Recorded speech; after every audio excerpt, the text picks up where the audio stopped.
Peyğəmbər aldı, Peyğəmbərə səlavat edək.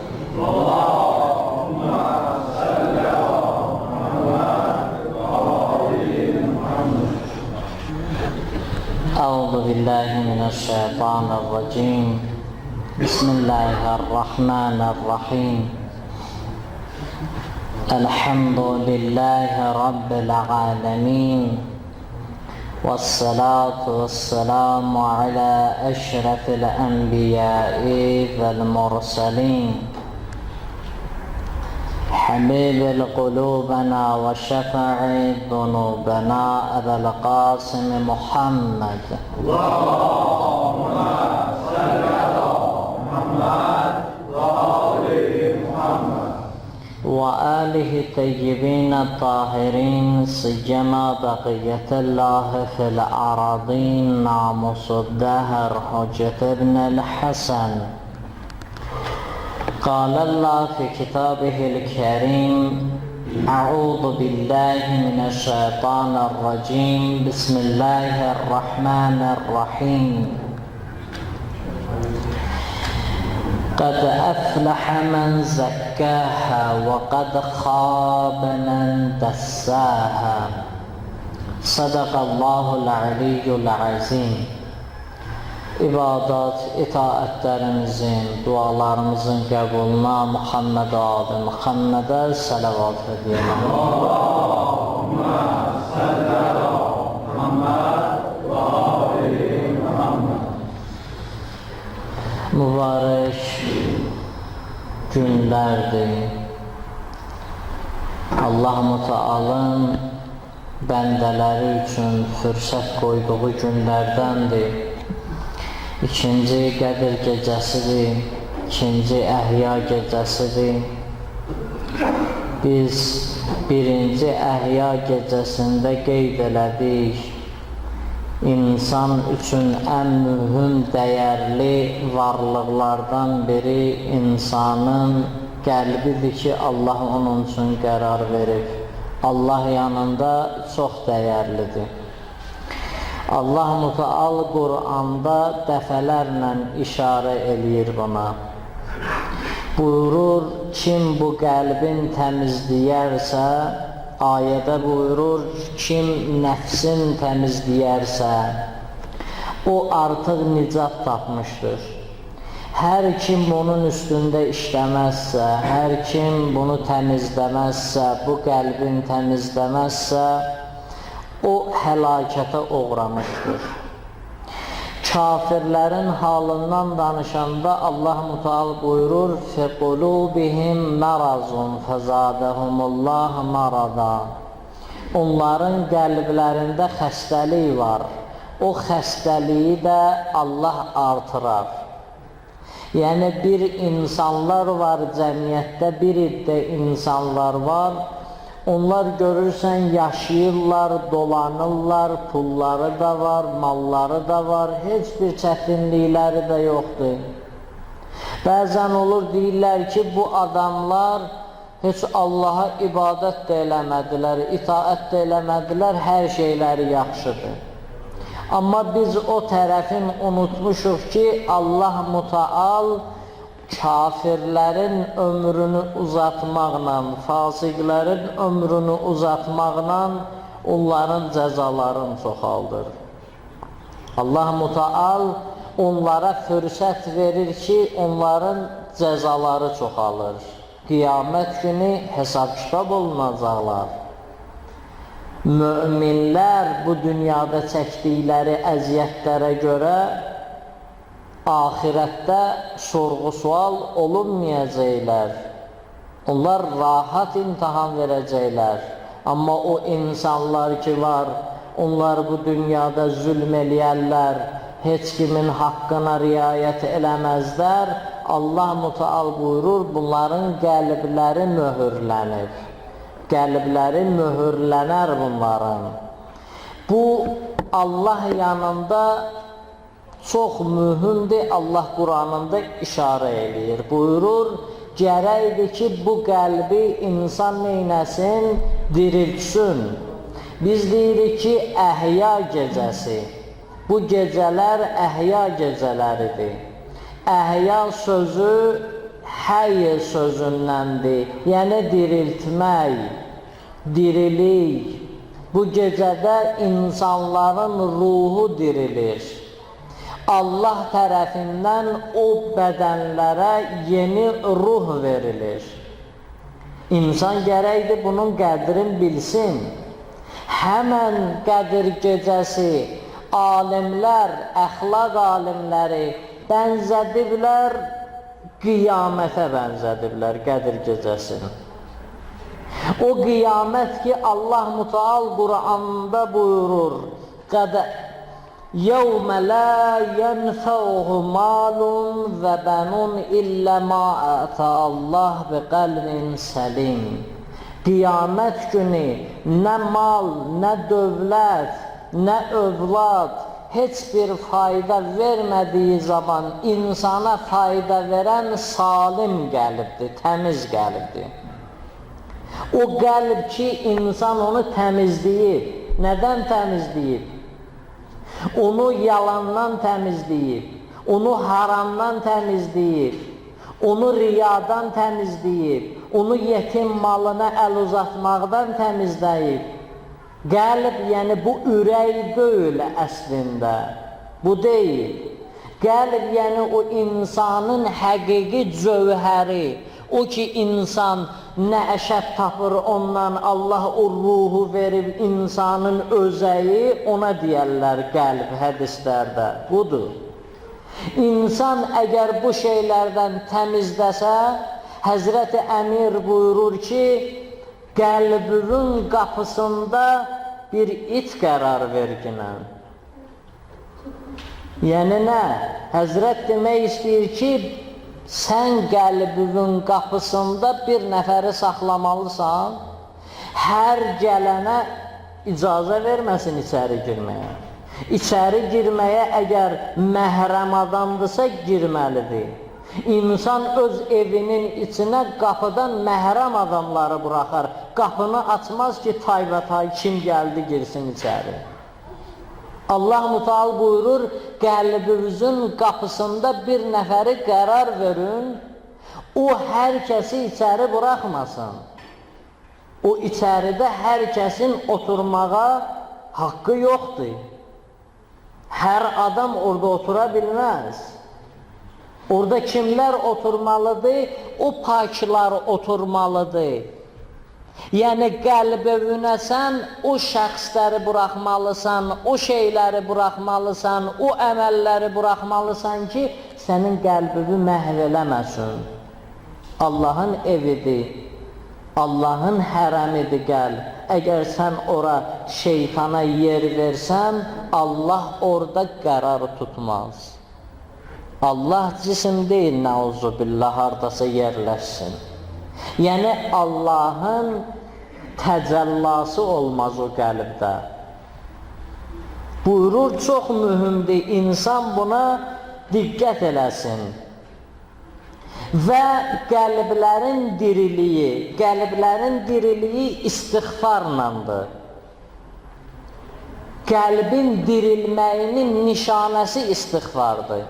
Əgər bir insan istiğfar eləyirsə, demək bunun qəlbinin dirilib və yaxud da ki, dirilməyə qabiliyyəti var. İşıq yeri var. Həzrəti Əli əleyhissalamın yanına gəlirlər, bir nəfər gəlir Həzrətin yanına, deyir ki, biri günah eləyir, günah eləyəndən sonra istiğfar eləyir. Həzrət buyurur ki, istiğfar diləyirsə, günahdan sonra istiğfar eləyirsə, demək nicat yeri var. Biz belə baxmayaq, insanların bəziləri görərsən, günah eləyər, istiğfar eləyər, təzədən görürsən ki, günah elədi, genə də istiğfar eləyər. Çoxundan görmüşük ki, tez fətva verirlər, daha sənin üçün nicat yeri yoxdur. Hədisin keçən səfər qeyd elədim. Belə insanlar üçün asan deyil tez fətva verəsən, bir hökm verəsən ki, Allah səni bağışlamaz. Allah buyurur ki, Əbdi, əbdi, bəndəm mənim bəndəmdir və rəhmətim də mənim rəhmətimdir. Özüm bilərəm, rəhmət qapsın, özüm açaram onun üzünə. Əgər bəndəm mənə tərəfi üz tutub gəlsə, Allah Mütəal buyurur, mən bağışlayaram. Heç bir narahatçılıq olmasın. Buyurur, ثُمَّ عَاقِبَةُ أَسَاءُ السُّوءَ أَنْ كَذَّبُوا بِآيَاتِ اللّٰهِ. Əgər o insanlar ki, istiğfar deyirlərsə, məlumdur bunların halı. Nicat yeri var. İndi bir iddə insanlar var ki, onlar günah eləyirlər, istiğfar diləmirlər. Onların aqibəti nədir? Allah Mütəal buyurur, ثُمَّ عَاقِبَةُ أَسَاءُ السُّوءَ أَنْ كَذَّبُوا بِآيَاتِ اللّٰهِ. Onların axırı bu olacaq ki, onlar Allahın ayətlərini inkar eləyərlər. Gördün bir insan istiğfar eləmir günahdan sonra, bilginən ki, bunun aqibəti axırda belə olacaq. Bu Quranı inkar eləyəcək. Amma bir iddə insanlar olurlar, günah eləyirlər. Günah eləyəndən sonra görürsən istiğfar eləyir. Bizim nə qədər günahlarımız var. Özümüzdən başqa özümüzü tanıyan bir Allahdır. Allah bilir neynəmişik, hansı günahlar eləyirik, onu Allah bilir. Və illiyyin məqamında olanlar ki, Allah kimə icazə versə hansı məsələni görəcək. Onlar da imamlardır ki, əməllərimizə şahiddirlər. Bizim günahlarımızı özümüzdən başqa burada dost, tanış heç kim bilmir. Nə qədər günahlarımız var. Nə qədər günahlar eləmişik. Allah Mütəal buyurur, eləmişsiniz, tövbə eləyin, narahat olmayın. Gəlin tövbə eləyin. Tövbə eləyin ki, qəlbiniz dirilsin. Əgər eləməsəz tövbəni, aqibətiniz o olacaq ki, Allahın ayətlərini inkar eləyərsiniz. İnsanlar da neçə hissəyə bölünürlər. Bəzi insanlar var, onlar dünyada deyirlər Tanrı var. Məsələn, kilsənin qapısı bağlı deyil ki, açıqdır da, deyir, gəl gilən, ibadət elə, filan elə gilən, Tanrı var. Amma Tanrıya necə ibadət, onu özüm bilərəm, necə eləmək lazımdır. Şeytan da Allaha dedi ki, ilahi, mənə icazə verginəm, mən Adəmə səcdə eləməyim, Adəmə səcdə eləməyim, elə bir ibadət eləyəcəm ki, sənə yer üzündə bir nəfər də tapılmaz, mənim kimi sənə ibadət eləsin. Nəyi pisdir bunu? Allah Mütəal qayıtdı, dedi, yox, şeytan, elə deyil. Sən istəyirsən ki, mənə ibadəti öz istəyimə uyğun eləyəsən. Mən deyirəm ki, mənim istəyimə uyğun olacaq. Şeytan neynədir? Allaha itaət eləmədi. Bir dəstə insanlar belədir. Bir dəstə insanlar Allaha itaət də eləyirlər, Tanrı olmağını da qəbul eləyirlər, bəzi məsələlərdə gəlib nə deyirlər? Görürsən ki, şəri hökmlərə özündən işğallar eləyirlər. Niyə qadınla kişinin hüququ burada bərabərdir? Niyə irs bölünəndə kişiyə 2 hissəsi verilir, xanıma yarısı verilir? Niyə belə başlayırlar belə məsələləri neynəməyə, ortaya qoymağa? Və yaxud da ki, elə bir insanlar var, Quranda qisas ayələrini neynəyiblər?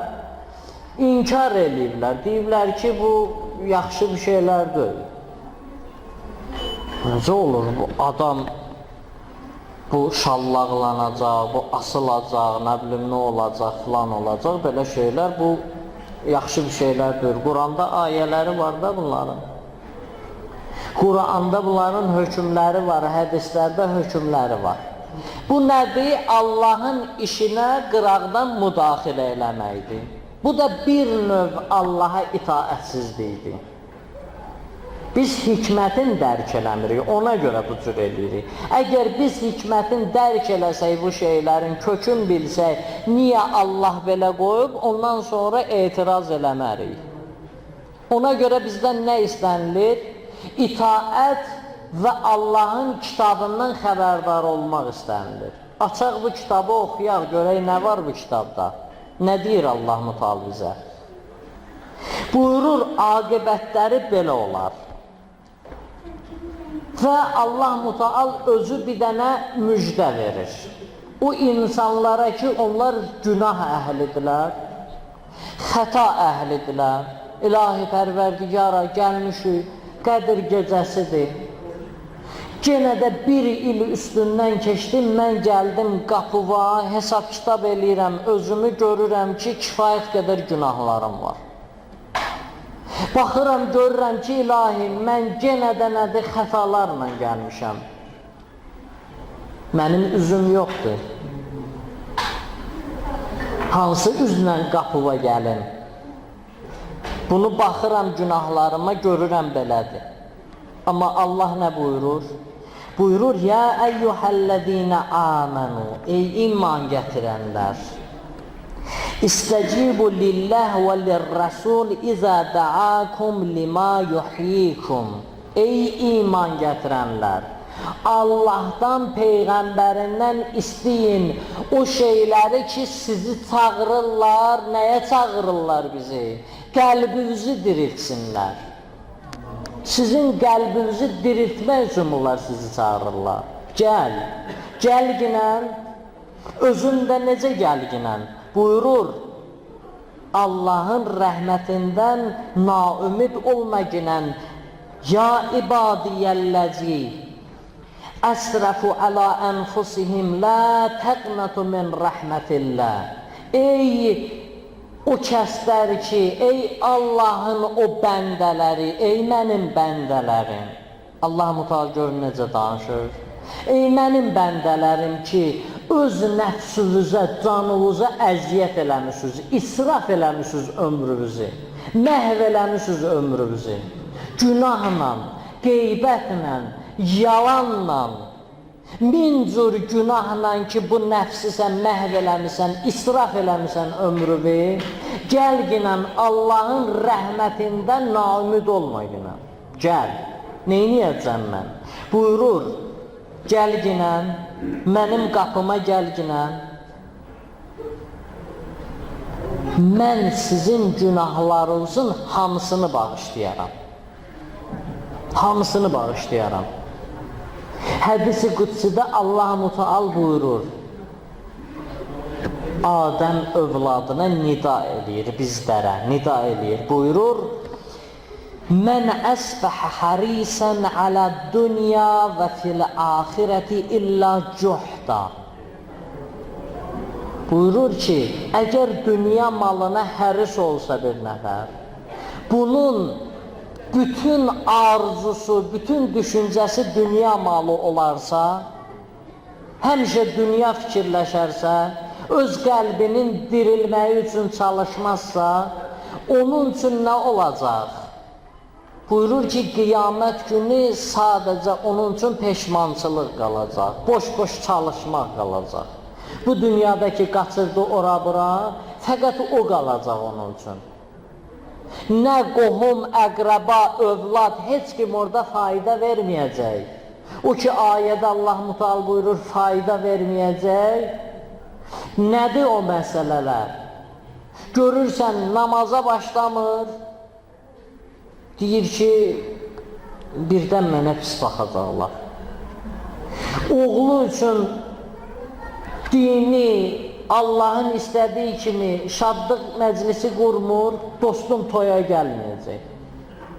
Filan qohumum gəlməyəcək, filan kəs gəlməyəcək, qardaşım gəlməyəcək, bacım gəlməyəcək və ilaxır qiyamət günü olacaq, hələ qiyamətə qədər. Canımı tapşıracam, Allah Mütəal 20-yə yaxın nida var bəndəyə, nida eləyəcək. Axırda nədir? Axırda hamı bizi tək qoyub gedəndən sonra Allah Müteal deyəcək bəndəm. O adamlar ki, onların sözünə görə sən əmirlərinə tabi olmurdun, səni tək qoydular, getdilər. Hamı səni tərk elədi. İndi gəlmisən, hansı evə gəlmisən? Qəbir deyəcək, ənə beytülə əqarib. Mənəm əqrəblər evi. Gərkinə. Allah Müteal buyurur, oradan nicat verəcəm sənə. Necə? Bu dünyada da əsərləri var. Bu dünyada da o yollar var, o nicat yolları. Alimlər bənzədiblər, buyururlar, kiçik qiyamətə bənziyir Qədir gecəsi. Necə? O ki, qiyamətdə insanlar gələcəklər, artıq əməl dəftəri bağlanıb. Hesab kitab bağlanıb. Orada yeni bir hesab kitab yoxdur, sən açasan. Orada yeni bir dəftərin yoxdur ki, açasan, savab iş görəsən, orada qeyd olunsun. Bu yoxdur, artıq tamamlanıb. Amma bu dünyada nədir? Bu dünyada deyir, günah eləmişsən. Qapımdan uzaqlaşmışdın, amma indi gəl, burada qəbul eləyirəm. Qədir gecəsində qəbul eləyirəm sən. Qəbul eləyirəm, gəl yenə. Bu ondan fərqlidir. Burada qəbul var, amma orada qəbul yoxdur.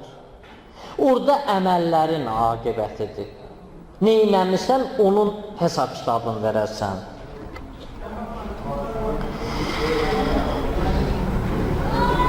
Bəndə Allah Müteal buyurur, gərəkdir ki, qəlbini dirilsin. Birinci qəlbi dirildən nədir? Həzrəti Əli əleyhissalam yataqda bu gecələr Həzrəti Əli İmam Həsən əleyhissalama nəsiyyət edir. Buyurur, əhyi qəlbəkə bil mauizə.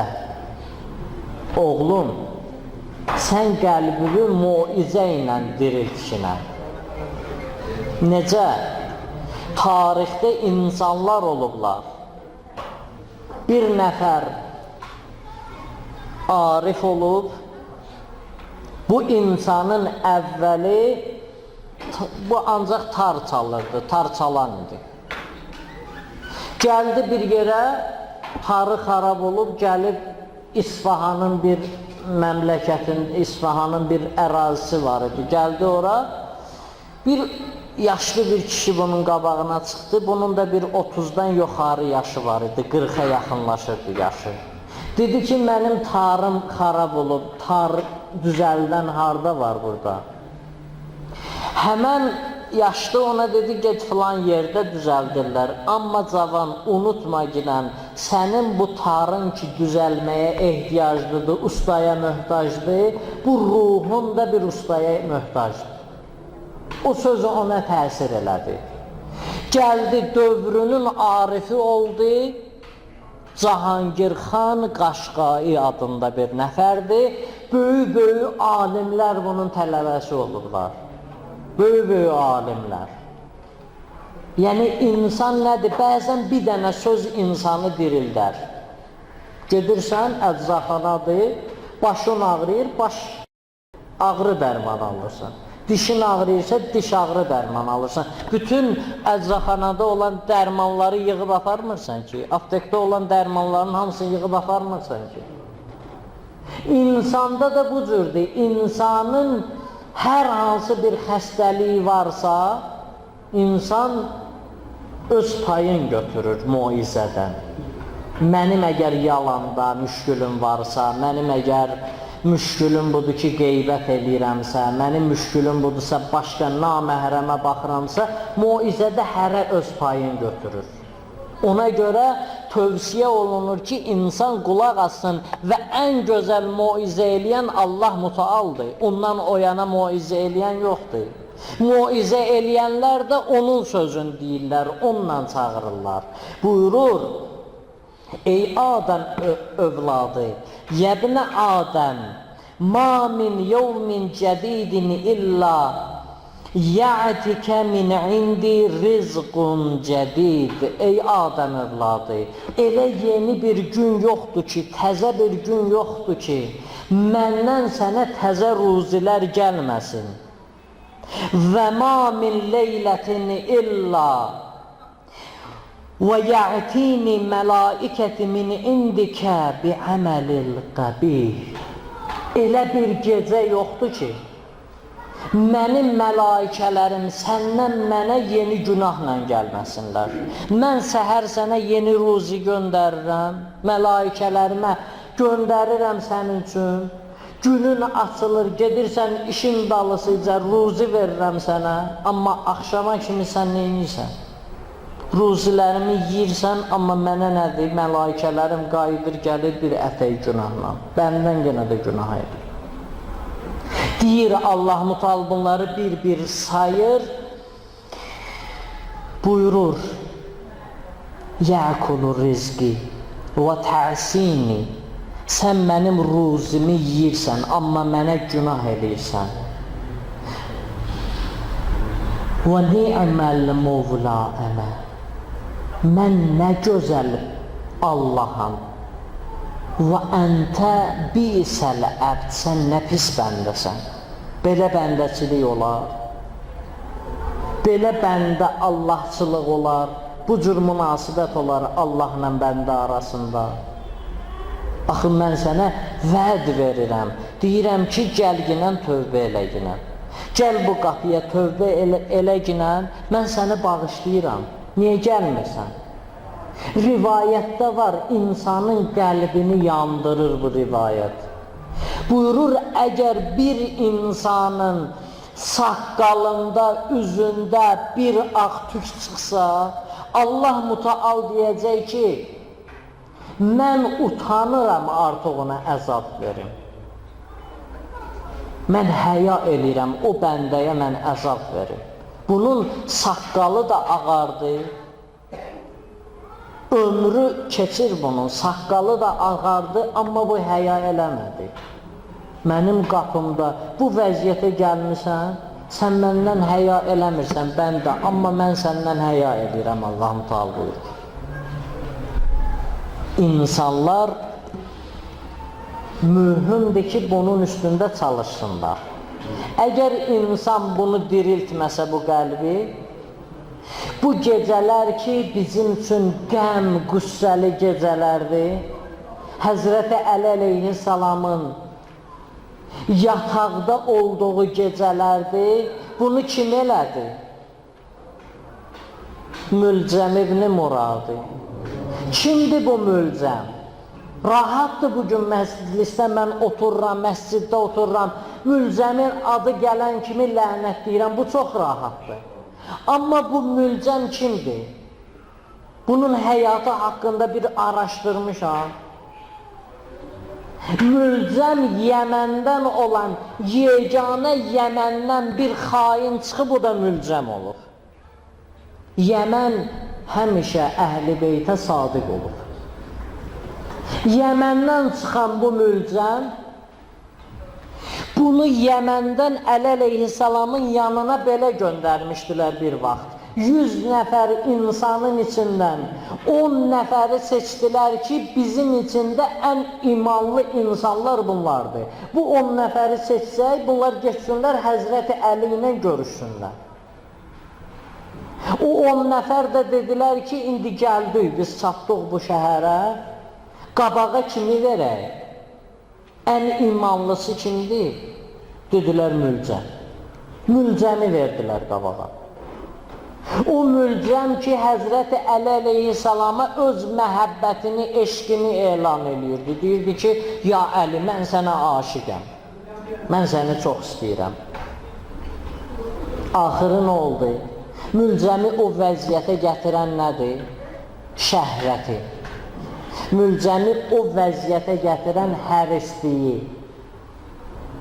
O vəziyyətə gətirdi onu. Bir dənə çox-çox üzr istəyirəm. Səviyyəsiz bir insana sahib olacaq deyənə dedilər ki, onun mehriyəsi əlinin başıdır.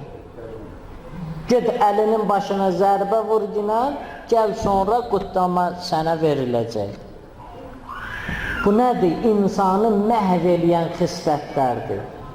Dünya pis değil, dünya kazanmak pis değil. Halaldan gedəsən dünya kazanasan, amma insanın fikri zikri dünya olmamalıdır. Ne kadar Allah'ın işlerinden qabaq işlerimizi salır o. Allah'ın işi olan kimi arxa plana salır o. Filan yerde filan müminin vəziyyəti pislik, inşallah imkan olsa kömək eləyərəm. Amma mənim evim 2 mərtəbəli olsun, 3 mərtəbəli olsun, birinci onu tikim, sonra müminin sorağına düşəcəm. Sonra gedəcəm, öz ahirətim üçün çalışacağım. Maşınım olsun, filan şeyim olsun, filan şeyim olsun, ahirət üçün sonra imkan olar 60 yaşında gəlib ahirət üçün fikirləşirəm. Allah buyurur, belə olmamalıdır. Əgər belə olsa, bu cür olsa, axırımız mülcəm kimi olacaq. Gəldi Həzrət Əli əleyhissalamın başına zərbəni vurdu. Zərbəni Həzrət Əli əleyhissalamın başına vurandan sonra göydən belə nida gəlir. Ya əhləl aləm, təhaddət vallahi ərkanəl huda, fəqəd qutilə Aliyyəl Murtaza. Ey aləm əhli, ey aləm əhli, mələikələr nalə çəkirlər, ey aləm əhli. Bugün dinin sütunlarından birini qırdılar. Dinin sütunu aradan getdi. Əli ibn el-Murtaza, Əli ibn Əbi Talib öldürüldü, şəhid edildi. Səhabə gəlir yanına, Əsbəq ibn Nubatə, deyirlər Əsbəq ibn Nubatə gəldi Həzrət Əli əleyhissalamın yanına girmək istəyir. Həzrət Əli dedi ki, hamı çıxsın, getsin, mən tək qalmaq istəyirəm. İmam Həsən əleyhissalam dedilər buna, çıx getginən. Əsbəq dedi ki, yox, mən getmək istəmirəm, mən istəyirəm ağanı görüm. Dedilər, Əsbəq getginən. Biraz keçdi, çıxdılar, gördülər, genə də Əsbəq ibn Nubatə qalıb qapıda gedmir. Əsbəq, niyə gedmirsən? Dedi, vallah, gedmək istəyirəm, gedə bilmirəm. Həzrəti Əliyə dedilər, gəldi, girdi Həzrəti Əlinin yanına. Dedi, ağacan, vallahi, addım atmaq istəyirəm, ayaqlarım gedmir. Ayaqlarım gedmir. Səni tək qoyub gedmək istəmirəm mən. Bugün biz də gələk bu gecədə Əli ibn Əbi Talibi vasitə qərar verək, Allahla aramızı düzəlsin Həzrət Əli. İmam Zamanla aramızı düzəlsin. Nə qədər İmam Zamanı tək qoyub uzaqlaşmışıq. Nə qədər? Günahlarla, İmam Zamandan günahla insan uzaqlaşır. Allaha and verək İzzət-i Cəlalına, Allah mütəal bu gecədə bütün günahlarımızı bağışlasın inşallah. Və lənətullahi ələ qovməz zalimin.